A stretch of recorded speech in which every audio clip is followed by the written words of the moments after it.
ایک چیز آپ نے نا پورا رمضان استعمال نہیں کرنی، وہ غصہ ہے۔ سارے روزے نا یعنی بالکل عین افطاری کے وقت بھی کوئی بندہ غلط بات برداشت کون سی بات کرنی ہوتی ہے، صحیح کہ غلط؟ صحیح کو تو برداشت کرنے کی ضرورت ہی نہیں ہوتی، برداشت کرنی غلط بات ہوتی ہے، اس کو سہنا ہے، اسے کہنا یار روزے ہیں، رب کی رحمت برس رہی ہے، جا میں نے تجھے اللہ کی رضا کے لیے معاف کیا۔ اور ذہن میں حدیث رکھنی ہے کہ حضور نے فرمایا تو رب کے بندوں کو معاف کر، اللہ تجھے معاف فرمائے گا۔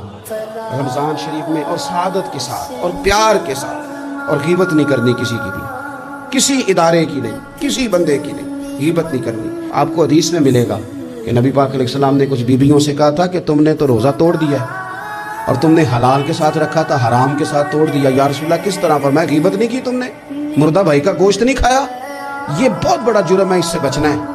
موبائل کم استعمال کرنا، اور مہربانی کریں کم خبریں دیکھیں، جو خبریں عورتیں پڑھتی ہیں ان خبروں سے بھی پرہیز کریں۔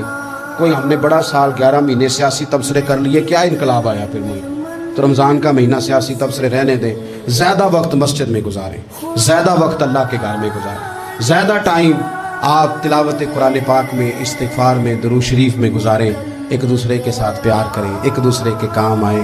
اے خالق کائنات، آئندہ جمعہ رمضان میں آنے والا ہے، اللہ امت کی خیر فرمانا، کشمیر کے مظلوموں کی خیر کرنا، برما کے مجبوروں کی خیر کرنا۔